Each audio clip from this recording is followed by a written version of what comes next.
తండ్రి అయిన దేవునికి కృతజ్ఞతాస్తుతులు. అదే విధముగా కూడి ఉన్న సంఘమునకు మన ప్రభువును రక్షకుడునైన యేసుక్రీస్తు నామమున వందనాలు తెలియజేస్తున్నాం ప్రతి ఒక్కరికి. మరి చాలా కొద్దిగా కాలం నుంచి లేదా చాలా కాలం నుంచి మనము మారు మనస్సు కానీ దేవునికి ఇచ్చే విషయంలో మనము ఎలా ఉండాలి అనే వాటిని గురించి కానీ మనం అధ్యయనం చేస్తూ వచ్చి ఉన్నాం. అయితే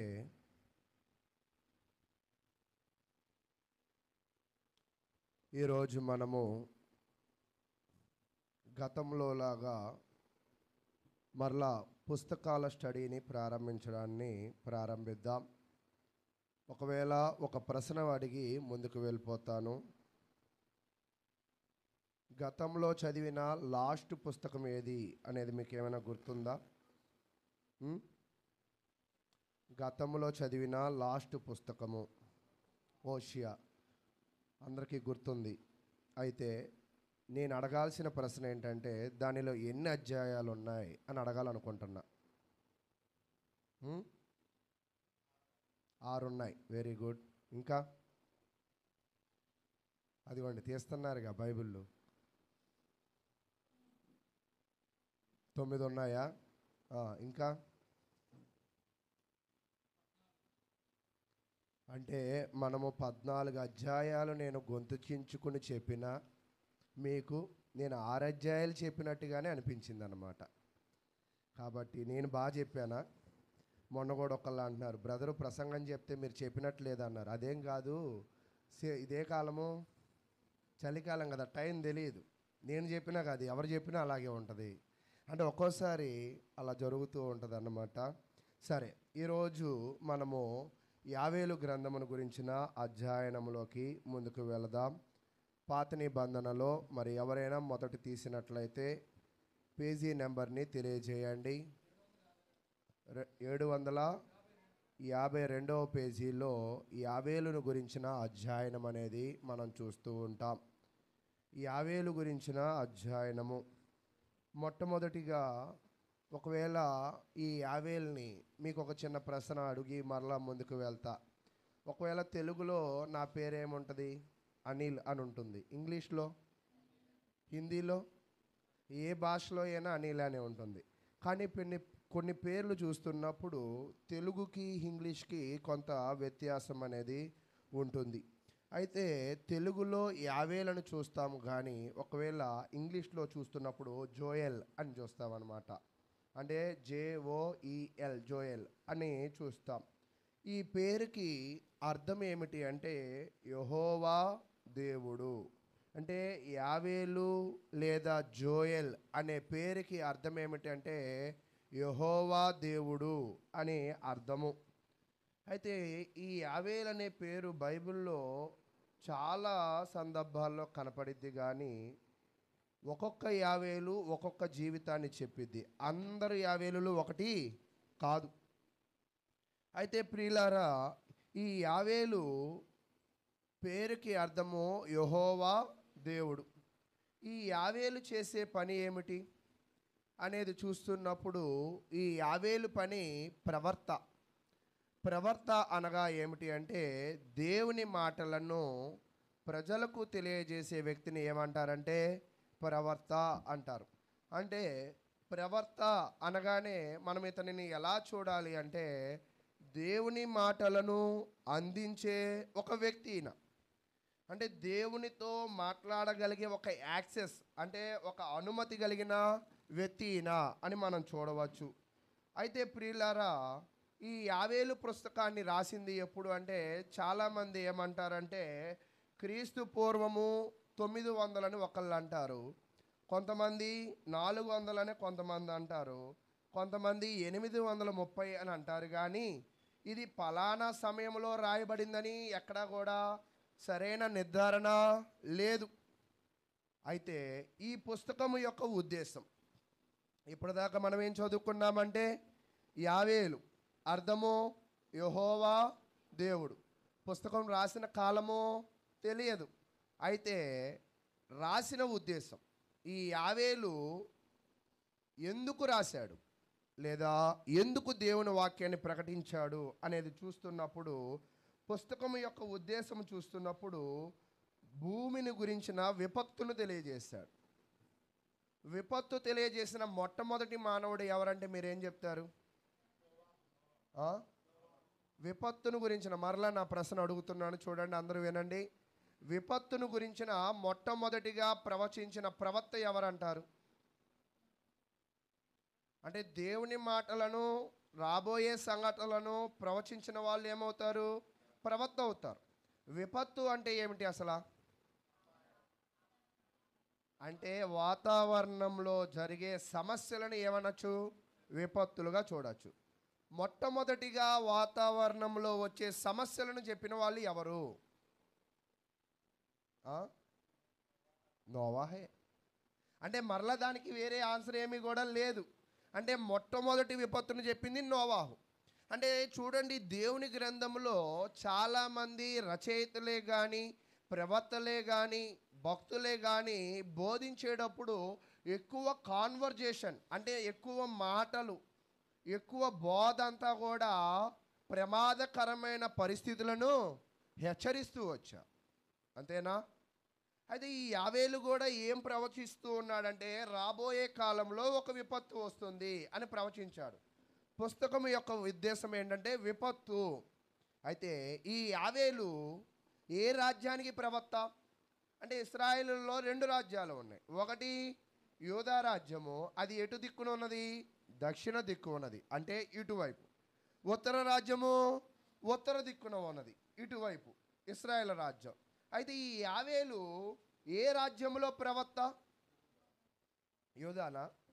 చూసి చెప్పారా లేదా అనుకుని చెప్పారా? ఊరికినే చెప్పారా?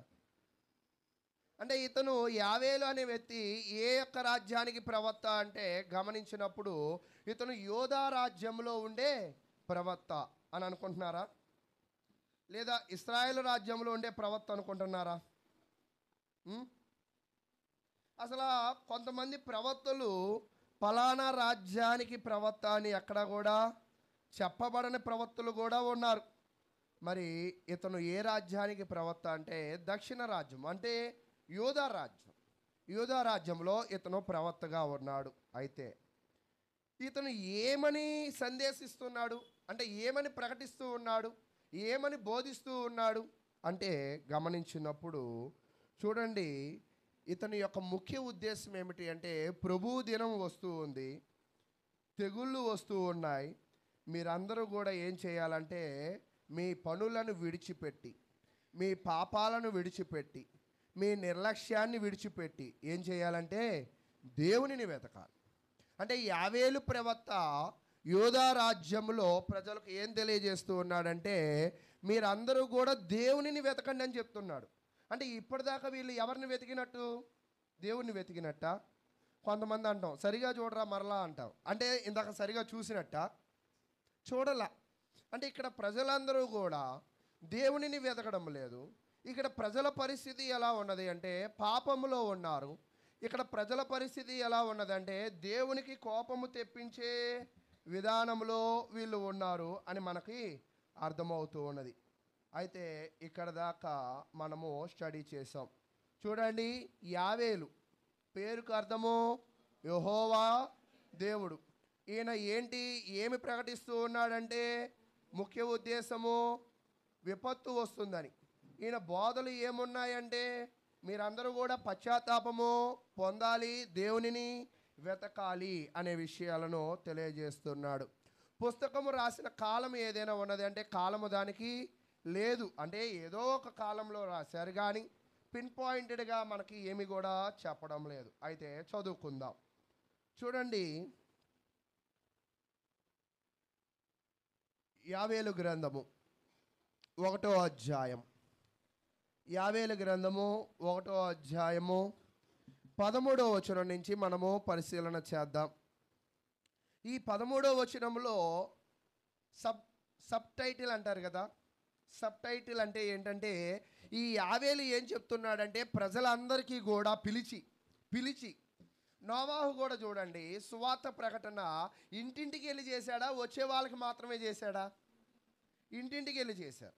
పౌలు గారు కూడా చూడండి, సువార్త ప్రకటన ఇంటింటికి వెళ్ళి చేశాడా, లేదా వచ్చిన వాళ్ళకే చేశాడా? అంటే ఎక్కడైనా కూడా దేవుని వాక్యము ఎలా ప్రకటించారంటే ఇంటింటికి వెళ్ళి చేశారు, అంతేనా? ఈ యావేలు కూడా ఏం చేశాడంటే జనాల దగ్గరికి వెళ్ళిపోయి ఏం చెప్పాలని చూస్తున్నాడంటే, మీరు అందరూ కూడా ఒక చోట కూడుకోండి అని చెప్తున్నాడు. యావేలు ప్రవక్త వెళ్ళి ఆ ప్రజలకు ఏం చెప్తున్నాడంట? మీరందరూ కూడా ఒక చోట కూర్చోండి అని అంటున్నాడు. అయితే మీరు గమనించండి, లోకంలో జనాలందరూ కూడా ఒక చోట కూర్చునే ప్రదేశాలు మనం గమనిద్దాం.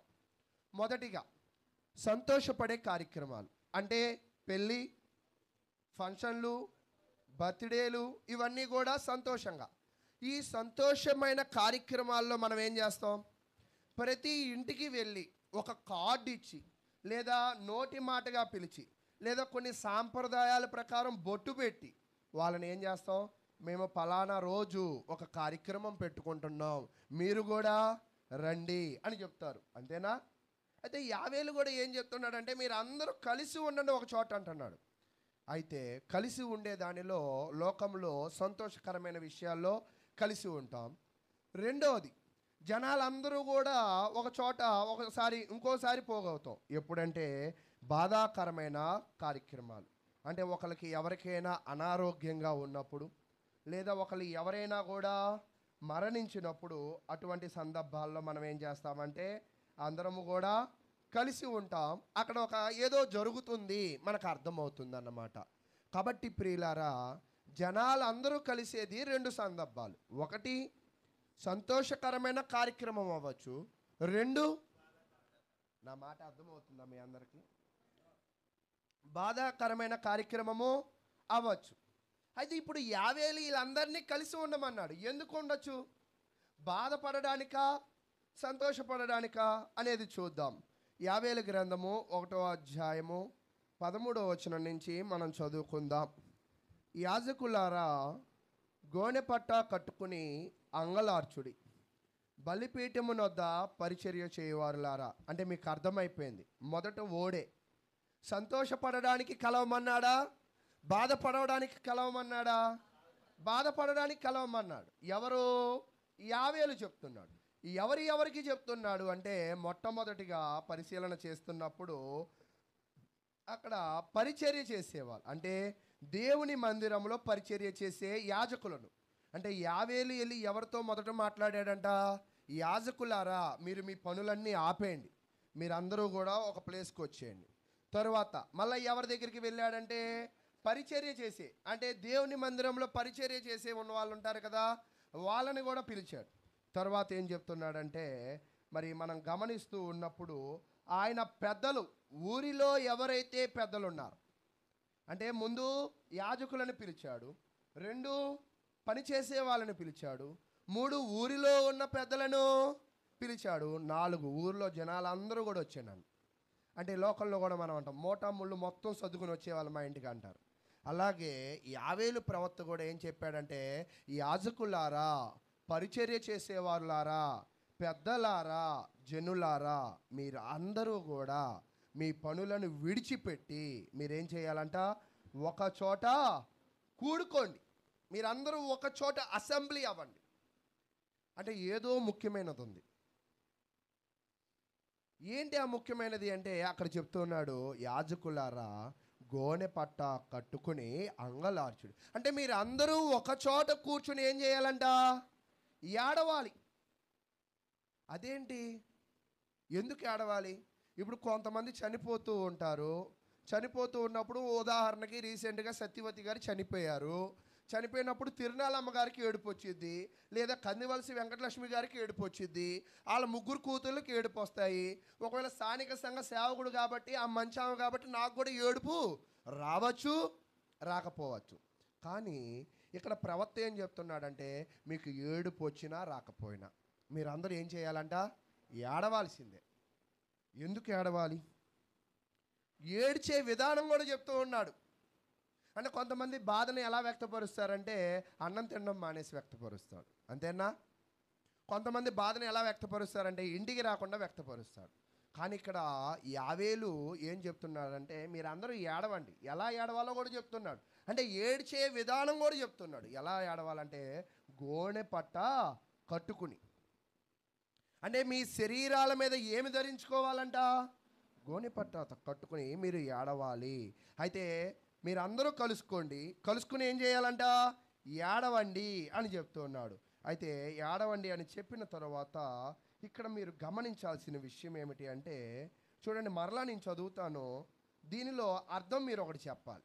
యాజకులారా, గోనె పట్ట కట్టుకుని అంగలార్చుడి, బలిపీఠము నొద్ద పరిచర్య చేయవాళ్ళారా రోదనము చేయడి. ఇక్కడ ఒకటే అర్థాన్ని రెండుసార్లు వాడాడు. ఏంటిది అది? అంటే బాధపడడం గురించి, అంతేనా? అదే అంగలార్చడము రోదనము ఒకటేనా అంటే ఒకటి కాదు. ఈరోజు అంగలార్చుడి అంటే ఏంటంటే ఏడవడం, బాధపడడం. రోదన చేయడం అంటే ఏమిటి అంటే దానికి ఒకవేళ ఇంగ్లీష్లో హోవెల్ అంటే HOWL అన్నప్పుడు కుయ్యి అంటే కోత కుయ్యి అంటారు కదా. అంటే మీరు ఏడుస్తూ అరుస్తూ ఏడవండి అంట. అంటే మీ ఏడుపు ఎలా ఉండాలంట? మొదటిగా గోనెపట్ట వేసుకోవాలి. రెండోది అందరూ ఏడవాలి. ఎలా ఏడవాలంట? కొంతమంది ఏడుస్తూ ఉంటారు. ఏడ్చినట్టు వాళ్ళకు కూడా తెలియదు. ఏంటి నువ్వు ఏడ్చావా అంటే, ఏడ్చా, ఎంత ఏడ్చా, కళ్ళు చూడు ఎర్రగా అయ్యాయి అంటారు. అంటే కొంతమంది ఏడుపు తెలియదు. కానీ ఇక్కడ దేవుడు ఏం చెప్తున్నాడంటే నీ ఏడుపు ఎలా ఉండాలంట? అందరికీ అర్థం కావాలి. అందరికీ అర్థం కావాలంటే గట్టిగా అరవాలంట. ఇప్పుడు యేసుక్రీస్తు కూడా సిలువ వేయబడుతున్నప్పుడు కొంతమంది రొమ్ములను గుద్దుకుని ఏడుస్తూ ఉంటారు. లాజరు చనిపోయినప్పుడు కూడా మార్తా మరియ కేకలు వేస్తూ ఏడుస్తూ ఉంటారు. అయితే ఇక్కడ జనాలను కూడా అలాగా అరుస్తూ ఏడవమంటున్నాడు. అంటే అరుస్తూ ఎందుకు ఏడవాలి? అసలు ఎప్పుడు ఏడుస్తాం? మన జీవితంలో అరుస్తూ ఎప్పుడు ఏడుస్తాం? ఏదో ఘోరమైన నష్టము జరిగినప్పుడు, లేదా మనకి ఎంతో ఇష్టమైన వాళ్ళు కోల్పోయినప్పుడు, అంతేనా? ఈ రెండు సందర్భాలు, ఇంకా అనేకమైనవి ఉంటాయి, వాటిని నేను చెప్పను. అయితే ఇక్కడ నేనేం చెప్తున్నానంటే యావేలు వచ్చి వీళ్ళని ఏడవమంటున్నాడు. ఆ ఏడుపు గట్టిగా ఏడవమంటున్నాడు. ఎందుకు అలా ఏడవమంటున్నాడు? మీరు పాత నిబంధన కాలంలో కూడా చూడండి. యోనా కాలంలో యోనా వెళ్ళి దేవుని వాక్యాన్ని ప్రకటించాడు. ప్రకటించిన తరువాత అక్కడ నినివే రాజు కూడా, నినివే కాలపు జనాలు కూడా వాళ్ళపై ఉన్న ఆ యొక్క కిరీటము కానీ వస్త్రాలను కానీ తీసివేసి బూడిద పూసుకుని గోనె పట్ట ధరించుకుని ఏడుస్తున్నారు. ఎందుకు ఏడుస్తున్నారు అక్కడ అంటే దేవుడు వాళ్ళని శిక్షిస్తాడని చెప్పాడు. కాబట్టి తగ్గింపు స్వభావానికి ఆయన ఏం చేస్తున్నాడంటే అటువంటి విధానమును చూస్తూ ఉన్నాడు. మనం కూడా చూడండి, మొన్న VMCలో ఒక డేటా బర్త్ సర్టిఫికేట్ కోసం వెళ్ళినప్పుడు ముందు ఆయన ఏం చెప్పాడంటే అక్కడ ఒక మేడం ఉంటుంది, ఆమె చేతులు 500 పెట్టు, పని అంతా అయిపోయింది అన్నాడు. సరే, ఇప్పుడు ఆయన 500 పెట్టాడు కాబట్టి పని అయిపోయింది. ఇప్పుడు ఆ సలహా ఎవరికి ఇచ్చాడు? నాకు ఇచ్చాడు. ఇప్పుడు నేను కూడా ఏం చేయాలి? ఆ 500 పెట్టాలి. పెడితే ఏమైంది? అలాగే పాత నిబంధనలో మీరు బాగా పరిశీలన చేయండి. గోనె పట్ట కట్టుకుని ఏడ్చిన వాళ్ళ ప్రతి ఒక్కళ్ళ ఏడుపుని ఎవరు విన్నారు? దేవుడు. అంటే కాబట్టి ఇంక ఏడ్చే వాళ్ళందరూ కూడా ఎలా ఏడుస్తారు? ఇంకా ఇది ఒక సిరీస్. ఓకే, నా ముందు వాళ్ళు ఏడ్చారు, నేను కూడా ఏడుస్తా, అలాగే ఏడుస్తా. ఇలా ఏడుస్తే ఎవరు వింటున్నారు? దేవుడు వింటున్నారు అని వాళ్ళకి అర్థమైంది. కాబట్టి వాళ్ళు ఏడుస్తూ ఉన్నారు. అయితే 14వ వచనం చూడండి. యావేలు గ్రంథము 1వ అధ్యాయము 14వ అధ్యాయం 1వ అధ్యాయం 14వ వచనం.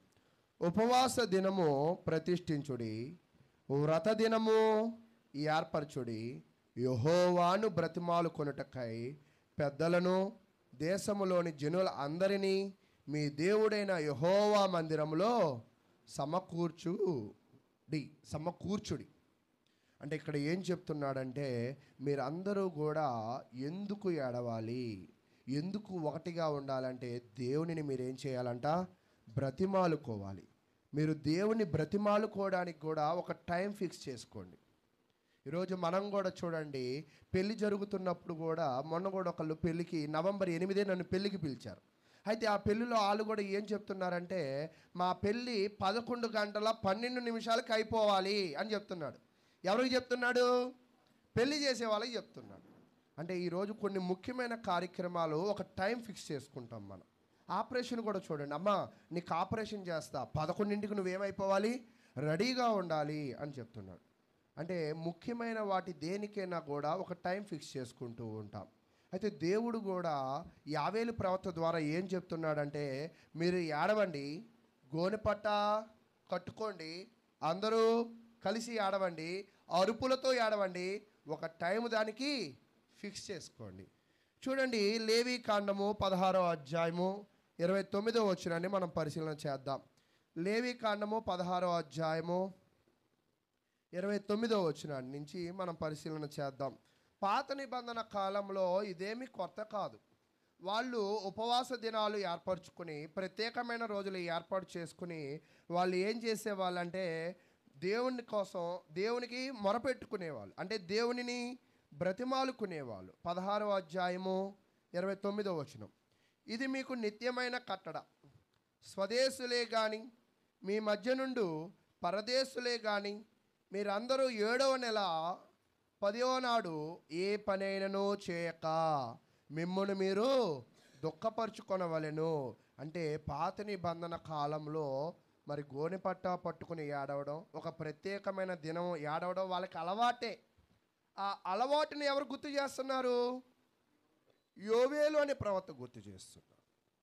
అయితే గుర్తు చేస్తూ ఉన్నప్పుడు ప్రియులారా, మనము ఎందుకు ఏడుస్తాము అంటే, ఇందాక నుంచి మనం చెప్పుకుంటూ ఉన్నాం, మనము ఎందుకు ఏడుస్తామంటే ఏదైనా కోల్పోతుందని ఏడుస్తాము, లేదా జరిగిన నష్టాన్ని బట్టి ఏడుస్తూ ఉంటాం. అయితే ఇక్కడ వీళ్ళు ఎందుకు ఏడుస్తూ ఉన్నారు, లేదా ప్రవక్త ఎందుకు ఏడవమంటున్నాడంటే, వీళ్ళ అందరూ కూడా దేవునికి వ్యతిరేకమైన కార్యాలు చేస్తున్నారు. ఏంటి ఆ వ్యతిరేక కార్యక్రమాలు ఇక్కడ చెప్పడంలా, కానీ ఇశ్రాయేలు కాలంలో ఏవేవి పాపాలు చేసేవాళ్ళు అంటే, విగ్రహారాధన చేసేవాళ్ళు, లేదా అన్య వివాహాలు చేసుకునేవాళ్ళు, లేదా ఇతర రాజులతో పొత్తులు పెట్టుకొని గర్వించేవాళ్ళు, లేదా దేవునిని విడిచిపెట్టేవాళ్ళు. అంటే వీటిని ప్రప్రదమైన పాఠాలుగా మనము చూడవచ్చు. కాబట్టి ప్రియులారా, వీళ్ళు ఏ పాపం చేశారో మనకు తెలియదు, కానీ వీళ్ళు చేసిన పాపము శృతి మించింది. ఈ శృతి మించడంతో ఎవరికి కోపం వచ్చింది? దేవుడికి కోపం వచ్చింది. దేవుడికి కోపం రాగానే వాళ్ళని వెంటనే ఏమీ శిక్షించాల, ఒకరిని పంపించాడు. పంపించి ఏం చేయమన్నాడు? హెచ్చరించమన్నాడు, అంటే వార్నింగ్ ఇమ్మన్నాడు.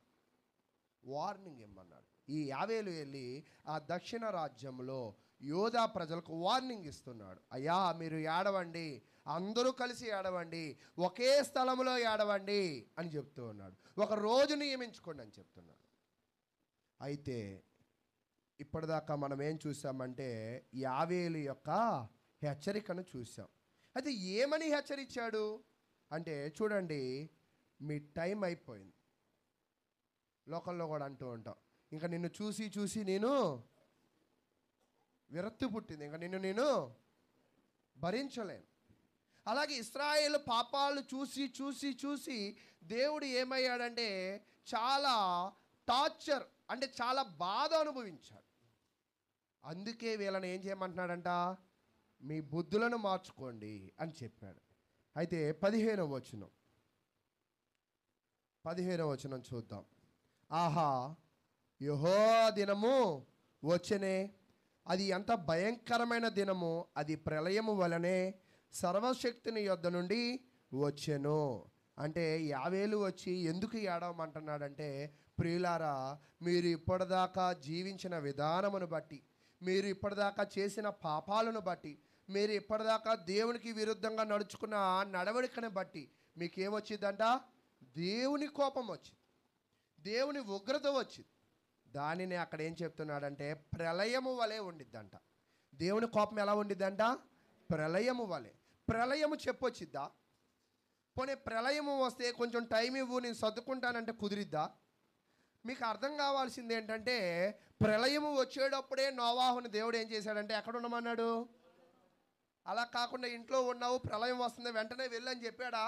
ముందుగానే ఉన్నాడు. అంటే ప్రళయం ఏం చేసిద్ది అంటే అది వచ్చిన తర్వాత ఎక్కువ టైము తీసుకోదు. అంటే ఇశ్రాయేలు ప్రజలకు దేవుడు ఏం చెప్తున్నాడంటే మీ టైం దగ్గర పడింది, అంటే మీ నాశనానికి దగ్గర పడింది, కాబట్టి మీరేం చేయండి అంటే ఏడవండి లేదా బాధపడండి అని చెప్తూ ఉన్నాడు. అంటే వీళ్ళు చేసిన పాపాన్ని బట్టి దేవునికి కోపం వచ్చిందని ఇక్కడ చెప్తూ ఉన్నాడు. తర్వాత 16వ వచనం, మనము చూచుచుండగా మన దేవుని మందిరములో ఇక సంతోషమును ఉత్సవమును నిలిచి పోయెను, మన ఆహారము నాశనమాయెను, విత్తనము మంటి పెడ్డల క్రింద కూలిపోచున్నది, పైరు మాడిపోయినందున ధాన్యపు కొట్టు వట్టివాయెను, కళ్ళపు కొట్టు నేలపడి ఉన్నవి. మేము కూడా గమనించినప్పుడు సెప్టెంబరు 1 నుంచి 10 దాకా కొంచెం వరద ప్రాంతాలకి వెళ్ళాం. వెళ్ళిన తర్వాత ఆ తర్వాత వెంటనే ఒక పండగ వచ్చింది. పండగ రాగానే మేము చూసాం, ఎవరైనా కూడా ఉత్సవం చేస్తారేమో, ఎవరైనా కొత్త బట్టలు కట్టుకుంటారేమో, ఎవరైనా కార్యక్రమాలు నిర్వహిస్తారేమో అని. నిజంగా ఈ వరదలు వచ్చిన తర్వాత ఆ వరద ప్రాంతాలలో పండగ వచ్చినా కూడా వాళ్ళ ముఖాల్లో ఏం లేదు? సంతోషం లేదు. ఇక్కడ యావేలు ప్రవక్త కూడా ఏం చెప్తున్నాడంటే మీరు ఏడవండి, ఎందుకంటే దేవుని కోపం వచ్చింది. ఆ కోపం మిమ్మల్ని ఏం చేసిద్దంట? నాశనం చేసిద్ది. ఆ నాశనం ఎలాగ ఉండిద్ది అంటే ఇక్కడ చాలా వివరంగా తెలియజేస్తున్నాడు. మీ బ్రతుకులలో సంతోషము ఉండదు, మీరు తినాల్సిన విత్తనాలు ఏమైపోతాయంట? కుళ్ళిపోతాయి, మీ ధాన్యాలు ఏమైపోతాయంట? పాడైపోతాయి. అయితే మీ జంతువులు, అంటే జంతువులు తింటూ ఉంటాం కదా మనము, అంటే ఇటు ఆహారము పోయిద్ది, అటు కూర అంటే అన్నము పోయిద్ది, కూర పోయిద్ది, అది తినాలన్న ఫీలింగే నీలో పోయిద్ది. అంటే నీ మనసు చచ్చిపోయింది. జరిగిన నష్టాన్ని చూస్తే నీ మనసు ఏమైపోద్దంట? చచ్చిపోయింది. ఈరోజు మనం చూడండి, ఎవరైనా ఒకవేళ నీకు ఎంతో ఆప్తు ప్రియులు ఒక 10ంటికి చచ్చిపోయాడు అని అనుకుందాం. నీకు 10ంటికి అది టిఫిన్ టైం. ఏం టైం అంట? అది నీకు వండిన, నీకు నచ్చిన ఇడ్లీ సాంబార్ మీ అమ్మ వండింది అనుకుందాం. ఇప్పుడు నువ్వేం చేస్తావు? ఆడు ఎలాగో చచ్చాడు, నాకెందుకు, నా ఇడ్లీ సాంబార్ నేను తిందాము, నా నిద్ర ఏదో నేను పోదాము. నిద్రపోతామా? నిద్రపోరా? ఎందుకు అంటే చర్చిలో నిద్రపోతున్నారంటే నా ప్రసంగం ఇష్టం లేక అలా అనుకోనా? పోనే అలా కూడా అనుకోకూడదా?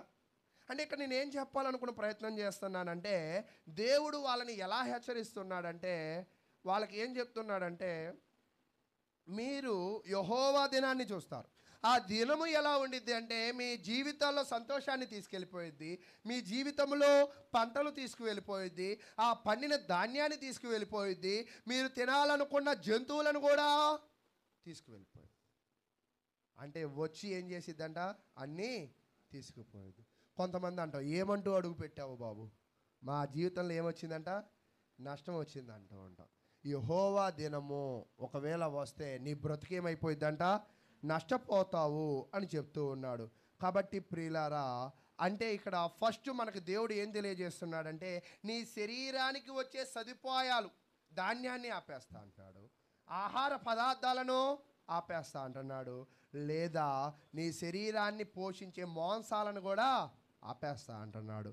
అంటే ఇక్కడ మనం గమనించాల్సింది ఏమిటి అంటే ఒకటి అర్థం చేసుకోవాలి. అంటే వీళ్ళ జీవితాలు కొన్ని రోజుల్లో ఏమైపోతున్నాయంటే బాధాకరమైన రోజులు స్టార్ట్ అవుతున్నాయి. అంటే ఇలా టైం బ్యాడ్ నడుస్తుంది కొన్ని రోజుల్లో. దాన్ని ఎవరు చెప్తున్నారు? యావేలు ప్రవక్త చెప్తున్నాడు. దేవుడి మాటలు యావేలు ప్రవక్త వీళ్ళకి తెలియజేస్తూ ఉన్నాడు అని చెప్తున్నాడు. అయితే ఈ యెహోవా దినము అనే పదము ఈ పుస్తకంలో ఎన్నిసార్లు చూస్తామంటే ఇంచుమించుగా 5 సార్లు. ఈ యెహోవా దినము అంటే రచయిత దేని మీద కాన్సన్ట్రేట్ చేస్తున్నాడంటే దేవుడి దినం వచ్చిద్ది, యెహోవా దినం వచ్చిద్ది. అది ఎందుకు వచ్చిద్ది అంటే మీరు చేసిన పాపాలు బట్టి. అది వచ్చిన తర్వాత మీ ముఖాలు, మీ జీవితాలు, మీ పంటలు, మీ బ్రతుకులన్నీ కూడా ఏమైపోతాయంటే నష్టపోతారు, బాధపడతారు అని తెలియజేస్తూ ఉంది. చూడండి, రోమీయులు రాసిన పత్రిక 13వ అధ్యాయం. రోమీయులు రాసిన పత్రిక 13వ అధ్యాయము 11వ వచనాన్ని మనం పరిశీలన చేద్దాం. రోమీయులు రాసిన పత్రిక 13వ అధ్యాయము 11వ వచనాన్ని పరిశీలన చేద్దాం. మరియు మీరు కాలము నెరిగి నిద్ర మేలుకొని వేళ అయినదని తెలుసుకొని అలాగూ చేయుడి. అంటే పౌలు గారు ఏం చెప్తున్నారంటే, టైం వచ్చినప్పుడు నువ్వేం చేయాలంట? నిద్ర మేలుకోవాలి. అంటే నిద్రపోతాను నేను ఇంకా అని అంటే కుదరదు. నేను ఇంకా మారను అంటే కుదరదు. నా జీవితం ఇంకా దిశానిర్దేశాలను ఏర్పరచుకోను అంటే కుదరదు. టైం వచ్చిన తర్వాత నువ్వేం చేయాలంట? నిద్ర మేలుకోవాలి. అయితే అప్పుడు చెప్తున్నాడు, మనము విశ్వాసులమైనప్పటికంటే ఇప్పుడు రక్షణ మనకు మరీ సమీపముగా ఉన్నది. అంటే ఏదైనా సమీపముగా ఉన్నప్పుడు మనం ఏం చేయాలంటే అటెన్షన్, చాలా జాగ్రత్తగా ఉండాలి. చాలా జాగ్రత్తగా ఉండాలి. ఇప్పుడు యెహోవా దినము వీళ్ళకి ఎలా ఉన్నదంట? సమీపంగా ఉంది. కాబట్టి దేవుడు యావేలు ప్రవక్త ద్వారా ఏం చెప్తున్నాడంటే, మీరు త్వరగా మారండి, త్వరగా మీ జీవితాలను సరి చేసుకోండి. కాబట్టి ముందు మీరు ఏం చేస్తారంటే మీ పనులన్నీ విడిచిపెట్టి ఆడవండి. ఆ ఏడుపు ఎలా ఉండాలంట? గోల గోల చేయాలంట. అంటే ఎప్పుడు గోల గోల చేస్తాం? ఒక్కోసారి గోల గోల అంటే పుట్టినరోజు చేసే గోల మాకు తెలుసు, పెళ్ళికి చేసే గోల మాకు తెలుసు, చావుకు చేసే గోల మాకు తెలుసు. కానీ ఇక్కడ దేవుని కోసం ఏం చేయాలంట? గోల చేయాలి. అంటే రోదన చేయాలి, అలా కుయ్యాలి అని చెప్తూ ఉన్నాడు. అయితే 12వ వచనం చెప్తుంది చూడండి. రాత్రి చాలా గడిచి, రోమీలు రాసిన పత్రిక 13వ అధ్యాయము 12వ వచనం. రాత్రి చాలా గడిచి పగలు సమీపముగా ఉన్నది గనుక మనము అంధకార క్రియలను విసర్జించి తేజో సంబంధమైన యుద్ధోపకరణములు ధరించుకొందుము. అంటే యావేలు ప్రవక్త పౌలు గారు చెప్పిన మాటలు కొంచెం దగ్గరగా ఉన్నట్టు మీకు అనిపించట్లేదా? ఆయన టైం గురించే చెప్తున్నాడు, ఈయన టైం గురించే చెప్తున్నాడు. ఆయన మారమనే చెప్తున్నాడు, ఈయన కూడా మారమనే చెప్తూ ఉన్నాడు. ఈయన మారి ఏం చేయమంటున్నాడంట? అంధకార క్రియలను ఏం చేయాలంట? విసర్జించాలి. ఈరోజు చాలామంది కూడా ప్రార్థనకు వస్తూ ఉంటారు కానీ చెడు పనులను మానరు, లేదా చెడు ఆలోచనలను మానరు, లేదా చెడు క్రియలను మానరు. అయితే ప్రియులారా, ఒకరోజు యెహోవా దినం వచ్చింది. నువ్వు విసర్జించినందుకు ఏడ్చే ఒక రోజును దేవుడు నీ కోసం ఏర్పాటు చేశాడు అని తెలుసుకోవాలి. అయితే ఇక్కడ చెప్తూ ఉన్నాడు 13వ వచనం. అల్లరితో కూడిన అటపాటలైనను మత్తైనను లేకయు, కామ విలాసములైనను పోకిరి చేష్టలైనను లేకయు, కలహమైనను మత్సరమైనయు లేకయు, పగటి యందు నడుచుకున్నట్టు మర్యాదగా నడుచుకుని. అంటే పౌలు గారు ఏం చెప్తున్నారంటే మర్యాదగా బ్రతకాలంట. అంటే ఈ జీవితంలో నీకు నచ్చినట్టుగా నువ్వు తిని, నీకు నచ్చినట్టుగా నువ్వు కట్టుకుని, నీకు నచ్చినట్టుగా నువ్వు మాట్లాడి, నీకు నచ్చినట్టుగా ప్రవర్తించడానికి ఇది సమయము కాదు. ఈరోజు చాలామంది అంటారు, మేము చేయకూడదా అంట. అవును, చేయకూడదు. మేము ఇలా ఉండకూడదా? నా జీవితం నా ఇష్టం అంట. ఉండకూడదు. దేవుడు ఏం చెప్తున్నాడంటే, నీ అల్లరితో కూడిన ఆటపాటలు, లేదా అల్లరితో కూడిన కామ విలాసాలు, పోకిరి చేష్టలు, వాటన్నిటిని కూడా ఏం చేయాలంట?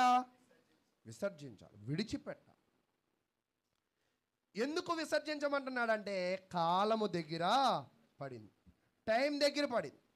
టైం దగ్గర పడింది కాబట్టి ఇంకా నువ్వు నిద్రమత్తుతో ఉంటే కుదరదు. మొన్న దేవరాజు గారు కింద పెట్టు నిద్రమత్తుతో ఉంటే కుదరదు. మొన్న దేవరాజు గారు కూడా ఒక కుటుంబానికి వెళ్ళాం, నాకు గుర్తులేదు ఎవరి కుటుంబంలోకి వెళ్తే, వాక్యం చెప్పండి బ్రదరు అన్న.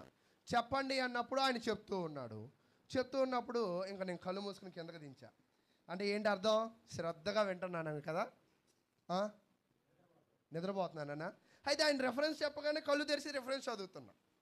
ఇప్పుడు ఏంటి అర్థం? వింటున్నట్టేనా? అంటే నిద్రపోతున్నానా వింటున్నానా? రెండూ చేస్తున్నా. ఇవి తెలివైన ఆన్సర్లు అండి ఇవన్నీ.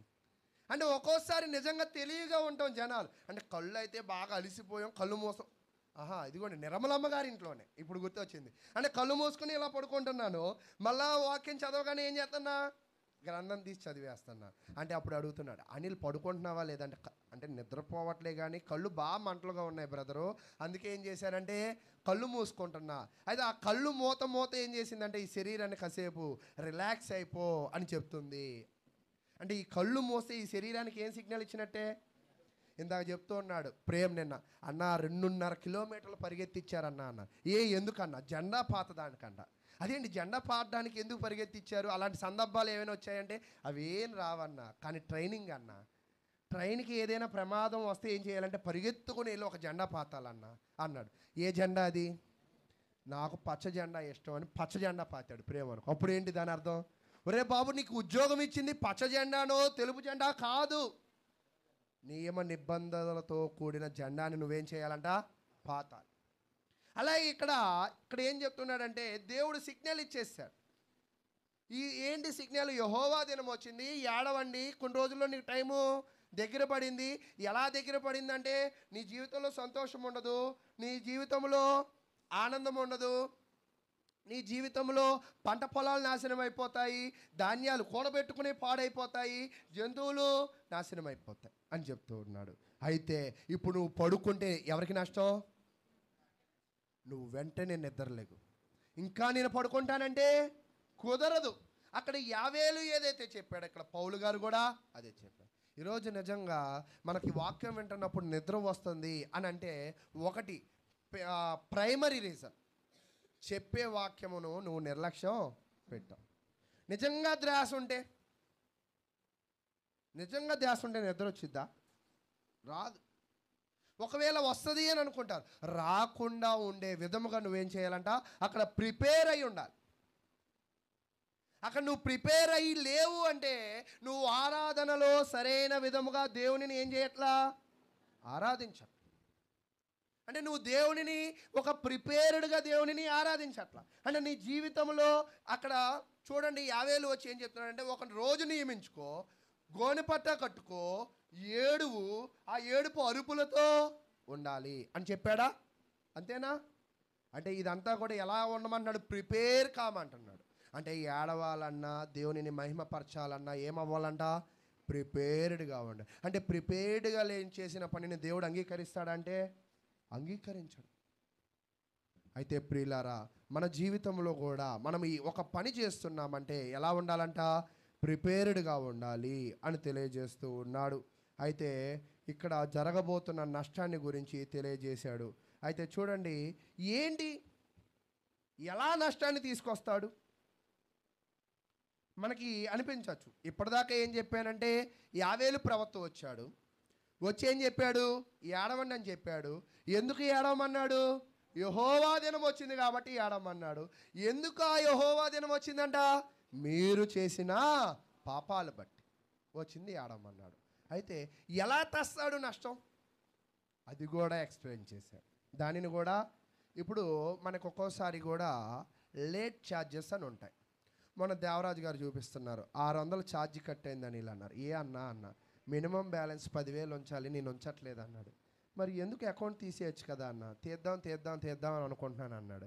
తీయక ముందే నెలకు 600 తీసుకుంటున్నాడు. ఎవరు? బ్యాంక్ కూడా తీసుకుంటున్నాడు. అంటే దీనిని ఏమంటారు మీ భాషలో? మీరు కూడా పడుకుంటున్నప్పుడు ఇక్కడ వాల్యూమ్ గట్టిగా పెంచి ఏమంటారన్నారు వాళ్ళు. నేను దానినే ఏమంటారంటే ఛార్జ్ అంటారు. అంటే చేసిన తప్పుకి నష్టపరిహారం, పెనాల్టీ, లేట్ పెనాల్టీ. అయితే లేట్ పెనాల్టీ. అయితే ఇక్కడ దేవుడు కూడా వీళ్ళకి ఏం వేయాలనుకుంటున్నాడంటే పెనాల్టీ వేశాడు. పెనాల్టీ వేశానని చెప్పాడు. ఎంత వేశాడు, ఎలా వేశాడు అనేది ఇప్పుడు చెప్తున్నాడు. యెహోవా దినం అనేది పెనాల్టీ. ఎంత పెనాల్టీ వేశాడు అనేది ఇక్కడ చెప్తూ ఉన్నాడు. చూడండి, ముందుగా ఆమోసు గ్రంథము 4వ అధ్యాయం. ఆమోసు గ్రంథము 4వ అధ్యాయము 6వ వచనం నుంచి పరిశీలన చేద్దాం. ఆమోసు గ్రంథము 4వ అధ్యాయము. దేవుడు పాత నిబంధన కాలంలో ఇలాగే కొంతమందిని శిక్షించాడు లేదా పెనాల్టీ వేశాడు. దానినే ఏమన్నారంటే ప్రకృతి వైపరీత్యాలు. మొట్టమొదటిగా మనం చూసినప్పుడు ప్రకృతి వైపరీత్యం జలప్రలయం. అయితే ఇక్కడ 4వ అధ్యాయం 6వ వచనం చూడండి. మీ పట్టణములన్నిటిలోను, పేజీ నెంబర్ చెప్పండి, 756. మీ పట్టణముల అన్నిటిలోనూ నేను మీకు దంతశుద్ధి కలగజేసినను, మీరున్న స్థలములన్నిటిలోనూ మీకు ఆహారము లేకుండా చేసినను, మీరు నా తట్టు తిరిగినవారు అన్నాడా? తిరిగినవారు కారు. అంటే ఇక్కడ ఒక్కోసారి హెచ్చరించినా కూడా కొంతమంది మాట వినరు. అంటే వార్నింగ్ ఇచ్చినా కూడా కొంతమంది ఏం చేయరంట? మాట వినరు. నిజంగా దానిలో మనం కూడా ఒకళ్ళం. ఒక్కోసారి ఎంత చెప్పినా, ఎంత వార్నింగ్ ఇచ్చినా, ఎంత బోధించినా కూడా చేసిన తప్పును మరలా ఏం చేస్తామంట? చేసుకుంటూ వెళ్తాం. దేవుడు అదే చెప్తున్నాడు, నేను మిమ్మల్ని శిక్షిస్తున్నా, అయినప్పటికీ మీరు ఎవరి వైపు తిరగలేదంట? దేవుని వైపు తిరగలేదు. అయితే ప్రియులారా, అది చెప్తున్నాడు, ఇదే యెహోవా వాక్కు. అంటే దేవుడు ఇంకెలా శిక్షించాలో అక్కడ చెప్తున్నాడు. అయితే అది కాదు, ఇంకా మళ్ళీ యోబు గ్రంథం మీరు తీయక్కర్లే కానీ 1వ అధ్యాయం 6వ వచనంలో ఏముంటుంది అంటే, అక్కడ ఒక ప్రకృతి వైపరీత్యం వచ్చింది. వైపరీత్యం వచ్చి ఏమేం పట్టుకెళ్ళిపోయింది? ఇందాక మనం అనుకున్న ధాన్యాన్ని పట్టుకెళ్ళిపోయింది, ఇందాక మనం అనుకున్న పశువులను పట్టుకెళ్ళిపోయింది, ఇంకా అక్కడ ఎక్స్ట్రా ఎవరిని పట్టుకెళ్ళిపోయింది అంటే మనుషులను కూడా పట్టుకెళ్ళిపోయింది. అంతేనా? అంటే ప్రకృతి వైపరీత్యాలు ఎప్పుడు కూడా తెప్పించేది ఎవరు? దేవుడే. ఎందుకు తెప్పిస్తాడంటే ప్రజలు చేసిన పాపాలను బట్టి, ప్రజలు చేస్తున్న అన్యాయాన్ని బట్టి దేవుడు వాళ్ళని శిక్షించి మార్చాలనుకుంటాడు. అంటే వీళ్ళు మారడం లేదుగా, చెప్తే మారలా. కొంతమంది అంటారు, నువ్వు చెప్తే వినవరా, 2 పడితే ఏం చేస్తావు? వింటావు. ఈరోజు నిజంగా చెప్తే ఎవరు వింటారండి? ఎవరు వినరు. అమ్మ కాబట్టి చెప్తే దేవుడు చెప్పాడు చెప్పాడు చెప్పాడు అలసిపోయాడు. ఆయన కూడా ఏమొచ్చిందంట? అలసట వచ్చింది. అలసట వచ్చాక వాళ్ళని ఏం చేయాలనుకున్నాడంటే మొత్తాలనుకున్నాడు, అంటే కొట్టాలనుకున్నాడు. కొట్టాలనుకున్నప్పుడు అయితే వీళ్ళని ఎలా కొట్టాలనుకున్నాడు? మా ఇంగ్లీష్ సారు, ఒక తెలుగు సార్ పేనుబత్తం తెప్పించేవాళ్ళు. పేనుబత్తం ఏంటంటే ఇలా ఊపితే అది ఎలాగైనా వంగి దెబ్బ తగిలింది. కొన్ని కర్రలు ఉంటాయి, కర్ర పెట్టి ఇలా కొట్టామనుకో, కర్ర ఎక్కడ వరకు తాకిద్దో అక్కడ వరకే దెబ్బ. పేను బెత్తం అంటే ఏంటంటే అది ఇలా వంగిపోయిద్ది అనమాట. జనరల్గా ఇలా కొట్టామనుకో మామూలు బెత్తంతో దెబ్బ ఇక్కడే. పేను బెత్తం ఏమైంది అనుకున్నారనుకో, ఇలా కొట్టగానే ఇక్కడ పడిద్ది, ఇదంతా కవర్ అయింది. ఆ బెత్తం తెప్పించేవాడు. అది 50 రూపాయలు ఆ రోజుల్లోనే. అంటే 50 రూపాయలు పెట్టి మాకేం చేయాలనుకునేవాడు? బాధాలనుకునేవాడు. ఎందుకు బాధాలనుకున్నాడు అంటే మంచి విద్యార్థులను కూడా బాదుతాడా? ఎవరిని మాత్రమే బాదుతాడు? ఆలస్యంగా వచ్చే వాళ్ళని బాదుతాడు, చెప్పినా చదవని వాళ్ళని బాదుతాడు, హోంవర్క్ చేయని వాళ్ళని బాదుతాడు. దేవుడు కూడా ఎవరిని బాధాలనుకుంటున్నాడంటే తప్పు చేసిన వాళ్ళని. ఆ తప్పు చేసిన వాళ్ళలో ఎవరున్నారంట? యాజకులు ఉన్నారు, పరిచర్య చేసే వాళ్ళు ఉన్నారు, ఊరి పెద్దలు ఉన్నారు, జనులందరూ కూడా. అంటే ఈ గ్యాంగ్ అంతా కూడా ఏం గ్యాంగు? తొట్టి గ్యాంగ్ అంటారు కదా, ఇదంతా కూడా పాపం గ్యాంగు. ఈ గ్యాంగ్ అంతటిని రమ్మన్నాడు. శిక్ష కూడా చూడండి చాలా విచిత్రంగా ఉంటుంది. అందరినీ కలిసి రమ్మన్నాడు. ఎందుకు? ఇచ్చే కేక్ కాదు, ఇచ్చే శిక్ష కోసం రమ్మన్నాడు. అయితే ఎలా శిక్షిస్తాడు ఇప్పుడు చెప్తాను చూడండి. 50 గ్రంథము 1వ అధ్యాయం. ఏంటి తెచ్చే విపత్తు ఏంటి? జలప్రలయం విపత్తు చూసాం, యోబు దగ్గర జంతువులను పిల్లలను తీసుకెళ్లిన విపత్తు చూసాం. ఇక్కడ ఎలా తెస్తాడు ఈ విపత్తు? 50 గ్రంథం 1వ అధ్యాయం 1వ వచనం. పెతుయేలు కుమారుడైన యావేలునకు ప్రత్యక్షమైన యెహోవా వాక్కు. అంటే యావేలు అంటే అందరు యావేలులు ఒకటి కాదు, పెతుయేలు కుమారుడైన యావేలు ప్రవక్త ఇది. అయితే ఈయన ఏం మాట్లాడుతున్నాడంటే చూడండి, పెద్దలారా ఆలకించుడి, దేశ కాపరస్తులారా ఏం చేయాలంట? మీరందరూ చెవియొగ్గి వినుడి. ఇలాంటి సంగతి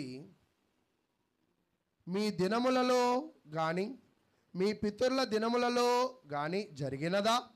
అంటే యావేలు ప్రవక్త వచ్చి ఏం చెప్తున్నాడంటే మీ రోజుల్లో కానీ మీ పితరుల రోజుల్లో కానీ ఇలాంటిది ఎప్పుడు జరిగి ఉండదు, జరిగినదా అని కూడా ఏం చేస్తున్నాడంట? క్వశ్చన్ చేస్తూ ఉన్నాడు. అంటే ఏం జరిగింది వాళ్ళకేం అర్థం కావట్లా, ఏం చెప్తున్నాడో ప్రవక్త. అయితే కిందకి రావాలి. అప్పుడు ఈ సంగతి మీ బిడ్డలకు తెలియజేయడి, వారు తమ బిడ్డలకును ఆ బిడ్డలు రాబో తరము వారికి తెలియజేయదు. అంటే దేవుడు విధించే శిక్ష, పాపము చేసేవారి పక్షాన దేవుడు ఉండే విధి విధానాలు మీరే మీ బిడ్డలకు చెప్పాలి, మీరే మీ తరాలకు చెప్పాలి. చాలామంది కూడా జీవితంలో చేస్తున్న ప్రప్రదమైన పాఠము తప్పు ఏమిటంటే మీరు నేర్చుకునేవి మీ బిడ్డలకు అందించరు. అది ఫస్ట్ తప్పు. మనకన్నా అశుద్ధులకు అంటే మనకన్నా జ్ఞానం లేని వాళ్ళ దగ్గరికి వీళ్ళని పంపించి ఏదో నేర్పిద్దాం అనుకుంటాం. కానీ నీకున్న జ్ఞానమును, నీకు కలిగి ఉన్న బుద్ధిని, నీకు కలిగి ఉన్న నీతిని నువ్వేం చేయాలంటే ముందు నీ బిడ్డలకు నేర్పించాలి. పస్కా పండగ కూడా ఏం చెప్తాడంటే దేవుడు, ఈ పండగ గుర్తుండాలంటే నువ్వు నీ బిడ్డలకు దీనిని ఏం చేయాలంట? వివరించి నేర్పించు, వివరించి నేర్పించు, వివరంగా చెప్పాలి. అంటే ఇక్కడ 50 కూడా ఏం చెప్తున్నాడంటే దేవుడు మిమ్మలను ఎలా శిక్షిస్తాడో మీరు మీ బిడ్డలకు మీ రాబోయే తరాలకి చెప్తారు. అంటే ఆ శిక్ష ఎలా ఉండిద్దని చాలామంది అంటూ ఉంటారు, అక్కడ భోజనాలు చాలా బాగున్నాయి అంటారు. అంటే మిగతా భోజనాల కన్నా ఆ భోజనం ఎలా ఉన్నట్టు? చాలా బాగున్నట్టు. అంటే ఇప్పుడు ఉన్న శిక్షలు అన్నిటికన్నా దేవుడు ఇప్పుడు ఈ ప్రజలకు యోధా రాజ్యానికి విధించే శిక్ష ఎలా ఉన్నదని? చాలా పెద్ద శిక్ష అని. అంతేనా? అయితే ఈ శిక్ష ఎలా ఉండిద్ది అంటే అక్కడ చెప్తూ ఉన్నాడు 1వ అధ్యాయము 4వ వచనం, గొంగిలు పురుగులు విడిచిన దానిని మిడతలు తినివేయును, మిడతలు విడిచిన దానిని పసర పురుగులు తినివేసి ఉన్నవి, పసర పురుగులు విడిచిన దానిని చీడ పురుగులు తినివేసి ఉన్నవి. అయితే ఇక్కడ దేవుడు ఏం చెప్తున్నాడంటే ఏంటి మీకు విధించే పెనాల్టీ, శిక్ష అంటే మీ జీవితాల్లోకి ఎవరు వస్తాయంటే మిడతలు వస్తాయంట. జనరల్గా మిడతలు మనుషుల్ని ఏం చేయవు. మిడతలు ఏం చేయవంట? మనుషుల్ని ఏమి చేయవు. కానీ మిడతలు వస్తే వీళ్ళకి జరిగే నష్టం ఏమిటి అంటే ఇక్కడ ఎన్ని రకాల మిడతలు చెప్పాడంటే 4 రకాల మిడతలు. మొదట మిడత తినిద్దంట, మిగిలింది వచ్చి ఇంకేం చేసిద్దంట? 2వ మిడత తినిద్దంట, దాన్ని విడిచిపెడితే ఏం చేసిద్దంట? 3వ మిడత తినిద్దంట, 4వ మిడత వచ్చి మొత్తం ఊదేసిద్దంట. అంటే 4 మిడతలు వచ్చి యోధా రాజ్యం మొత్తాన్ని ఏం చేస్తాయంట? ఊదేస్తాయి. కొంతమంది అంటూ ఉంటారు, మేము కూర్చుంటూ ఉంటాం, మాకు ఇది సరిపోదండి ఉఫ్ఫని ఊదేస్తామని అంటారు భోజనాల్లో సేవకులు. అంటే దాని అర్థం ఏంటి? ఉఫ్ఫని ఊదేస్తామంటే సరిపోదని. అలాగే ఈ మిడతలు ఉఫ్ఫని ఊదేస్తాయి ఎవరిని? దక్షిణ రాజ్యములో ఉన్న పరిస్థితులను. అయితే ఈ మిడతలు ఏం తింటాయి, అసలు ఈ మిడతల చరిత్ర ఏమిటి అనే మనం చూద్దాం. మిడతలు మనుషులకు హానికరమైనది కాదు. అయితే మిడతలు యొక్క పరిస్థితి ఏమిటి అంటే అది ఎంతకాలం జీవించిద్ది? మనిషి ఆయుష్కాలం ఎంత? 70 సంవత్సరాలు, అధిక బలం ఉంటే 80 సంవత్సరాలు. కానీ మిడతల యొక్క ఆయుష్కాలం ఎంత అంటే 10 వారాలు, అంటే 10 ఏళ్ళు 70, అంతే కదా? 10 వారాలు, వారానికి ఎన్ని రోజులు?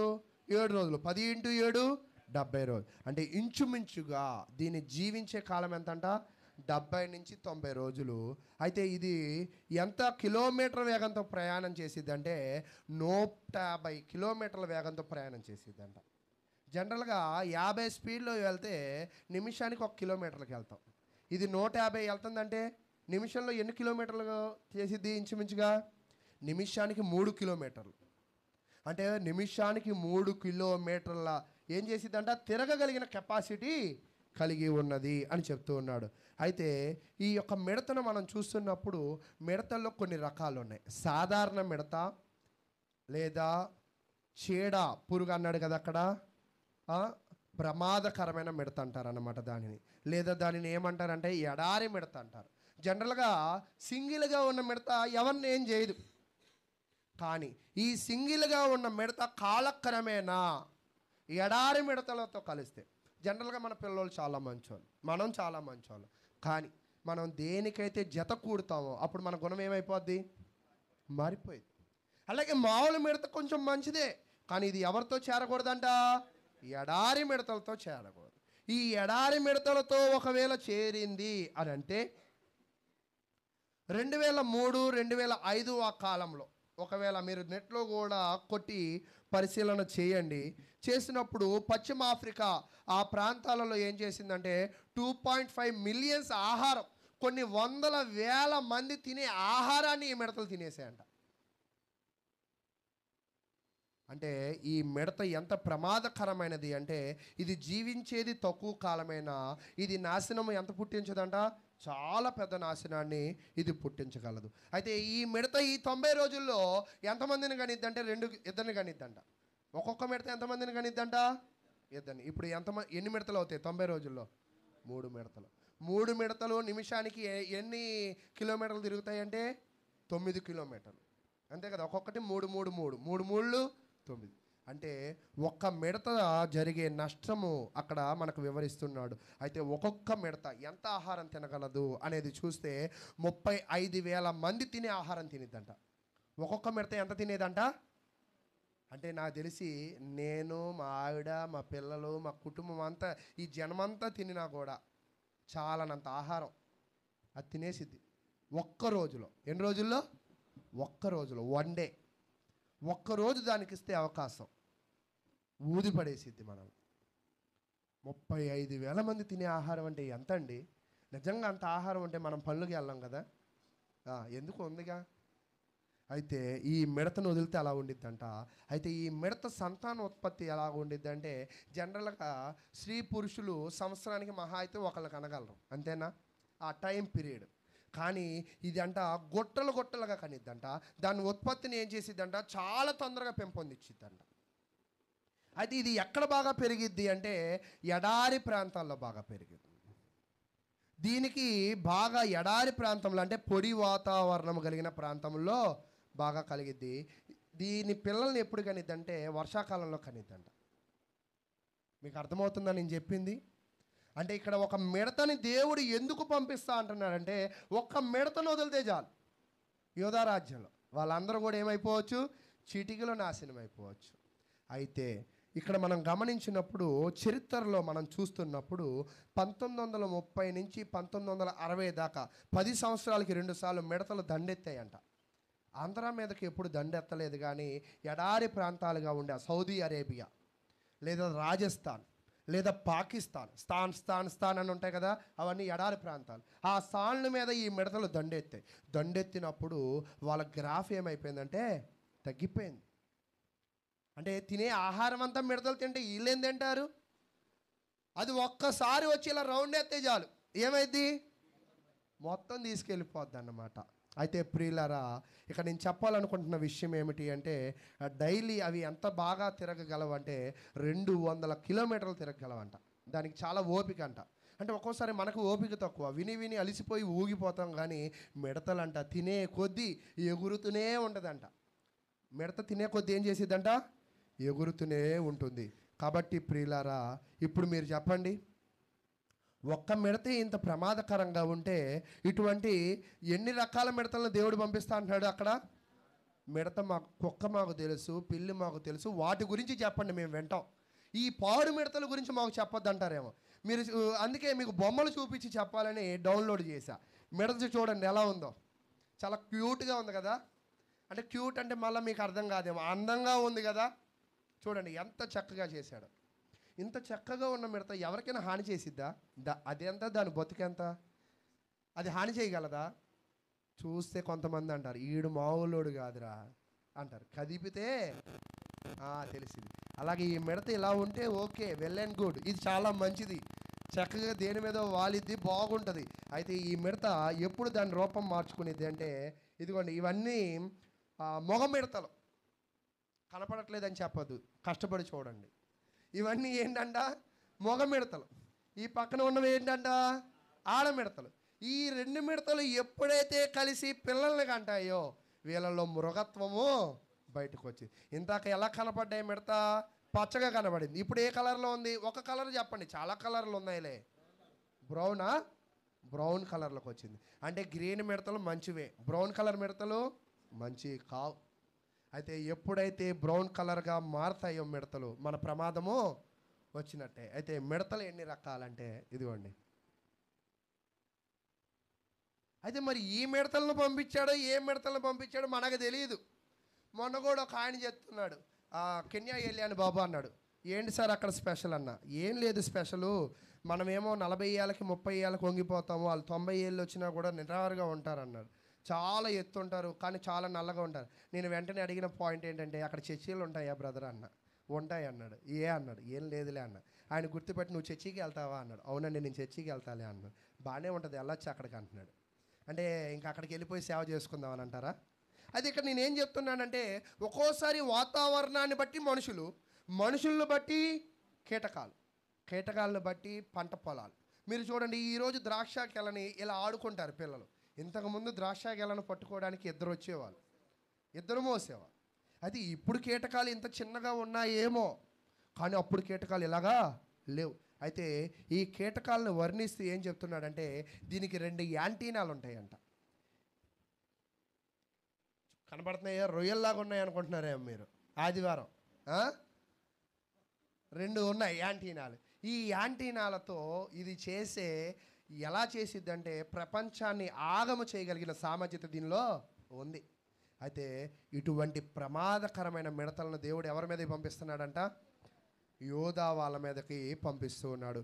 కాబట్టి ప్రియులారా, అయితే ఈ మిడతల్లో మళ్ళా దేవుడు ఏం చేశాడంటే 4 రకాలు చెప్పాడు. మిడతల్లో ఇక్కడ 4 రకాలు. మొట్టమొదటి మిడత ఏమిటంటే కంది మిడత అన్నారు దానిని. ఒకవేళ మనం చూసినట్లయితే ఈ కంది మిడత ఎలా ఉండిద్దంటే పళ్ళు పటపటలాడిచ్చిద్దంట. అది పెద్ద ఎగరలేదు, అప్పుడే గుడ్డులో ఇంచి వచ్చిన మిడత. ఇది అక్కడే ఉండి పని సాగించగలదు. రెండో మిడత ఏంటంటే ముసురుకునే మిడత. అంటే ఇది వెళ్ళిందంటే పంట మొత్తాలన్నీ కూడా ఏం చేసిద్దంట? ముసురుకునిద్ది. మూడో మిడత ఏంటంటే ఇది లాకింగ్ మిడత అంట, అంటే లిక్కింగ్ మిడత అన్నారు. నాలుగో మిడత బాగా తినే దహించే మిడత. చూడండి, మొదటేమో కంది మిడత, మూడోదేమో ముసురుకునే మిడత, మూడోదేమో లిక్కింగ్ మిడత, నాలుగోదేమో తినే మిడత. అంటే దేవుడు వీళ్ళ మధ్యకి 4 మిడతలు పంపిస్తా అన్నాడు. ఒక్కొక్క మిడతకి ఒక్కొక్క అర్థం ఉంది. ఎందుకు ఈ మిడతల కథలు మాకు అనుకుంటున్నారేమో, అదేం కాదు. ఆ చరిత్ర తెలుసుకుంటే దేవుడు వాళ్ళని ఎలా శిక్షించాలనుకున్నాడో, ఎంత ఘోరంగా శిక్షించాలనుకున్నాడో మనకి చూపిస్తూ ఉన్నాడు. మొదటి మిడత, ఈ మొదటి మిడత వసంతకాలంలో, మీకు చెప్పే కదా వర్షాకాలంలో ఏం చేసిద్దంట? గుడ్లు పెట్టేది. గుడ్లోంచి బయటకు వచ్చింది. దీనికి ఏముండవు అప్పటికి? రెక్కలు ఉండదు కాబట్టి అక్కడక్కడ ఉన్న ఆహారాన్ని తినిద్ది. రెండో మిడత ఇది ఏం చేసిద్దంటే, ఇది కూడా అది వసంతకాలం మొదటిలో వస్తే ఇది వసంతకాలము చివరిలో వచ్చింది. ఈ మిడత మీద అప్పుడప్పుడే చర్మం వచ్చింది అనమాట. మొదటి చర్మం ఎలా ఉండిద్ది? గ్రీన్ పచ్చ కలర్లో ఉండిద్ది. ఈ మిడత ఏం చేసిద్ది అంటే అప్పుడప్పుడే వాటికి ఏమొస్తాయంటే కాళ్ళు చేతులు. ఇది చిన్న మిడత, అప్పుడప్పుడే చర్మము, అప్పుడప్పుడే కాళ్ళు, అప్పుడప్పుడే వచ్చింది కాబట్టి అన్నప్రాసనం అయ్యింది. కాబట్టి ఎక్కువ తినిద్దా? నువ్వు ఎక్కువ కుక్కాలన్నా కూడా ఎక్కువ తినదు. దీంతో కూడా పెద్ద ప్రమాదం లేదు. దేవుడు ఏం చెప్పాడంటే గుడ్డులో నుంచి వచ్చిన మిడత తిని ఏది మిగిలిచ్చిద్దో తరువాత వసంతకాలంలో చివరి వచ్చిన మిడత అది తినిద్ది అని చెప్పాడు. రెండో మిడత. అయితే మూడో మిడత ఏంటంటే, ఈ మూడో మిడత మీద పచ్చ చర్మం వచ్చేసింది. ఇది ఏం చేయగలదంటే దేని మీదకైనా కూడా దూకగలదు, దేనినైనా కూడా ఎగిరి బాగా తినగలదు, బెరడును కూడా ఒకేసారి అది ఏం చేయగలదంట? మింగగలదు. నవిలి బెరడు అంటే అర్థమైందా? తినగలదంట. ఎలా తినగలిద్దు అదన్నీ నన్ను అడగద్దు, మళ్ళా నేను అది చెప్పలేను. కాబట్టి ఈ బెరడులు కూడా తినగలిగిద్దంట. అంటే ఇక్కడ చూడండి, దేవుడు వాళ్ళని ఎలా శిక్షించాలనుకున్నాడంటే దశలుగా పెంచిన దశలుగా. ఫస్ట్ 250 పెంచుతాం, తర్వాత 500 పెంచుతాం, తర్వాత 1000 పెంచుతాం లాగా. ఫస్ట్ గుడ్డులోంచి వచ్చిన మిడత తినిద్ది, తర్వాత వసంతకాలం చివరిలో వచ్చిన చిన్న మిడత తినిద్ది, మూడోది కొంచెం సీనియారిటీ వచ్చిన మిడత తినిద్ది. అయితే 4వ మిడత ఇదేం చేసిద్ది అంటే ఒక గుంపుగా వెళ్ళి తినిద్ది. అయితే ఇటువంటి 4 రకాల మిడతలు వచ్చి ఏం చేస్తాయంట, మరి ఇక్కడ యావేలు ప్రవచించేది మీ అందరిని నాశనం చేస్తాయి. ఒక మిడతే ఎంతో ప్రమాదకరం అంటే నీ మీదకి దేవుడు ఎన్ని రకాల మిడతలు వదులుతాడంట? 4. అంటే ఒకటి తిని వదిలితే అమ్మయ్యా సేఫ్ అనుకుంటావేమో, రెండోది వచ్చింది, రెండోది తిని వదిలితే మూడోది వచ్చింది, మూడోది వచ్చి తినితే 4, నాలుగోది ఏమీ కూడా ఏం చేయదంట? వదలదంట. కాబట్టి మీరేం చేయాలంటే చూడండి, 5వ వచనం చెప్తున్నాడు, మత్తులారా మేలుకొని. ఏం చెప్తున్నాడంట? మత్తులారా అంటే నిద్రపోయేవారులారా ఏం చేయాలంట అంటే ఈరోజు దాకా చాలామంది అనుకుంటాం బైబిల్ తరగతులకు వెళ్ళకపోయినా పర్లా, స్త్రీల కూడికలకు వెళ్ళకపోయినా పర్లా, ప్రార్థనలకు వెళ్ళకపోయినా పర్లా, ఆదివారం వస్తే చాలు అని మత్తులుగా ఉంటారు కదా, భక్తి లేకుండా ఉంటారు కదా, భక్తిహీనులుగా ఉంటారు కదా, ప్రార్థన అంటే ఏంటో తెలియదు, బైబిల్ చదవడం అంటే ఏంటో తెలియదు. అలా భక్తిహీనులుగా ఉన్న ఇశ్రాయేలు ప్రజలకు వార్నింగ్, మీ మత్తులు ఏం చేయాలంట? విడిచి ఏం చేయాలంటే మీ మత్తులు విడిచి ఏడవండి. అంటే ఏడిస్తే దేవుని యొక్క హృదయం ఏమైద్దని? కరిగిద్దని. తర్వాత చెప్తున్నాడు, ద్రాక్షారస పానము చేయవారులారా. యావేలు గ్రంథము 1వ అధ్యాయము 5వ వచనం. ద్రాక్షారస పానము చేయవారులారా రోదనము చేయుడి, కొత్త ద్రాక్షారసము మీ నోటికి రాకుండా. అంటే మీరు ఎంతో కష్టపడి దాచుకున్నారు కదా, ఆ దాచిన దానితో సంతోషపడాలనుకున్నారు కదా, అది నీ నోటికి రాకముందే ఏం చేస్తుందంట? దేవుడు నాశనం చేస్తాడు అని చెప్తున్నాడు. ఎలా నాశనం చేస్తాడంటే 6వ వచనం, లెక్కలేని బలమైన జనాంగము నా దేశము మీదకి వచ్చును, వాటి పళ్ళు సింహపు కోరలు వంటివి, వాటి కాటు ఆడసింహము కాటు వంటిది అని చెప్తున్నాడు.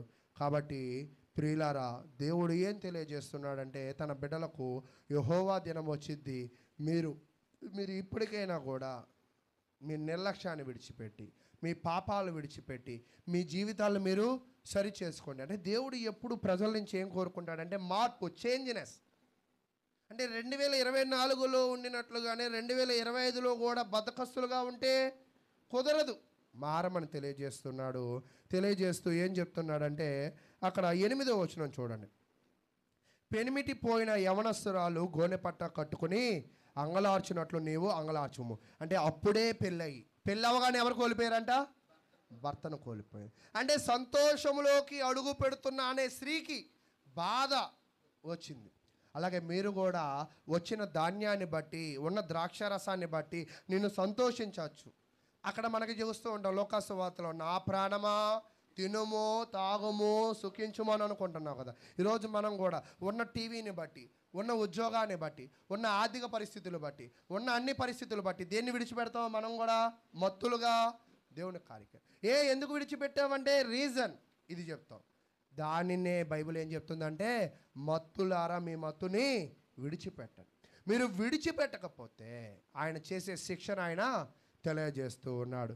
అయితే అక్కడ ఏం చెప్తున్నాడంటే చూడండి 11వ వచనము, భూమి మీద పైరు చెడిపోయెను, గోధుమ కర్రలను యావల కర్రను చూచి సేద్యగానులారా సిగ్గు నొందుడి, ద్రాక్ష తోట కాపరులారా రోదన చేడు. అయ్యా, మీరందరూ కూడా పొలాలలో విత్తి పైరులను తెచ్చి విత్తనాల నుంచి మంచి ఆహారాన్ని ఇవ్వాలనుకుంటున్నారు కదా, మీరు యెహోవా దినమున ఏం చేస్తారంట?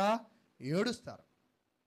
ఈరోజు మనం కూడా ఏం చేస్తామంటే దేవుని కార్యక్రమాలను విడిచిపెట్టి కుటుంబంలో సంతోషంగా ఉందాము, లేదా కుటుంబంలో మంచి ఆహారం వండుకుందాము, లేదా ఉద్యోగం చేసుకుందాము అని ఎవరైతే నిర్లక్ష్యమైన వైఖరిని చూపిస్తారో, ఎవరైతే భక్తిహీనతను కనపరుస్తారో వాళ్ళకి ఏమి ఎదురైద్దంట?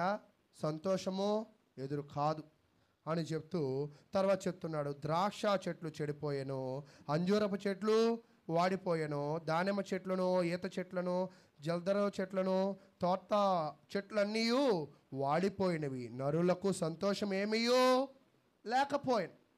అంటే సంతోషంతో ఉండాలని ద్రాక్ష చెట్టేసో, సంతోషంతో ఉండాలని దానిమ్మేసో, అంజూర వేసో, ఇవి నువ్వు ఏ ఉద్దేశంతో వేసావో ఆ ఉద్దేశాలు దేవుడు ఏం చేస్తాడంట?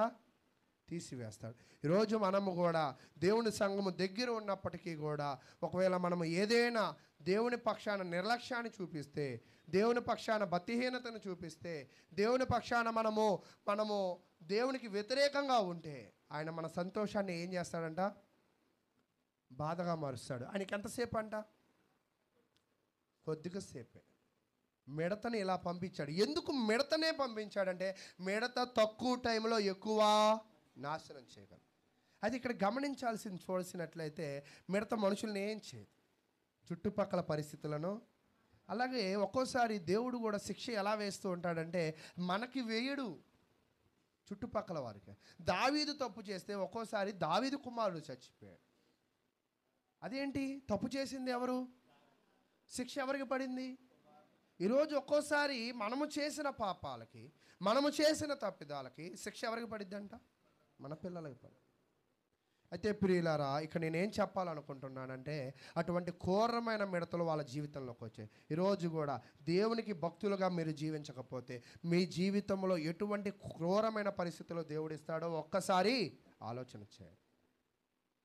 ఈ మిడతలని ఆ రోజు కాలంలో జనాలు ఎలా ఆలోచన చేసేవాళ్ళంటే, మొట్టమొదటిది రాజ్యం ఏంటంటే బబులోని రాజ్యం. అది కొంచెం ఘోరమైనది. దానిని మించిన రాజ్యం ఏది? మాది పారసేకు. దాని మించింది ఏది? గ్రీక్. దాని మించింది ఏది? రోమా. అంటే మిడతలతో పోల్చబడ్డాయి ఒక్కోసారి ఈ సామ్రాజ్యం. అంటే ఒకళ్ళను తలదన్నిన వాళ్ళు ఒకళ్ళు గర్వాన్ని మించిన వాళ్ళు, ఒకళ్ళు తల పొగరు మించిన వాళ్ళు ఇంకొకళ్ళు.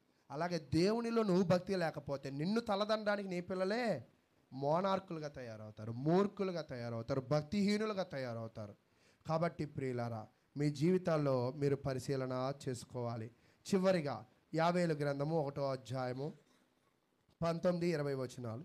అగ్నిచేత అరణ్యములోని మేత స్థలములు కాలిపోయినవి, మంట తోట చెట్లన్నిటినీ కాల్చివేసెను. యెహోవా, నీకు నేను మొరపెట్టుచున్నాను. నదులు ఎండిపోటయు అగ్నిచేత మేత స్థలములు కాలిపోటయు చూచి పశువులను నీకు మొరపెట్టుచున్నవి. ఇక్కడ మీరు గమనించండి, యావేలు పిలిచింది ఎవరంటే మొదట యాజకుని పిలిచాడు, తర్వాత పరిచారకుల్ని పిలిచాడు, పెద్దలను పిలిచాడు, జనాలను పిలిచాడు. వాళ్ళతో పాటు ఎవరు కూడా మొరపెడుతున్నాయంట? పశువులు మొరపెడుతున్నాయి, చెట్లు మొరపెడుతున్నాయి, లేదా నదులు మొరపెడుతున్నాయి. అంటే వాటికి కూడా ఏమి గ్రహించాయంటే, నేను నాశనం అయిపోతున్నానంటే నన్ను నాశనం చేయగలిగేది ఎవరు? దేవుడు. అందుకే అవి మొరపెడుతున్నాయి. కాబట్టి ప్రియులారా, ప్రార్థనకు ఎందుకు రావాలి అంటే, నువ్వు సుఖంగా ఉండాలంటే రావాలి, నువ్వు సురక్షితంగా ఉండాలంటే రావాలి, రాబోయే విపత్తుల నుంచి తప్పించుకోవాలంటే రావాలి. ఎందుకు ఇక్కడ సమయానికి కూర్చోవాలి, ఎందుకు నేను పాటలు పాడాలి, ఎందుకు నేను బైబిల్ చదవాలి, ఎందుకు క్రమంగా కూర్చోవాలి, ఎందుకు నిశ్శబ్దంగా ఉండాలి, ఎందుకు నిద్రపోకూడదు అంటే దీనికి కారణం అర్థమైందా మీకు? విపత్తు రాకూడదంటే నువ్వు ఉండాలి.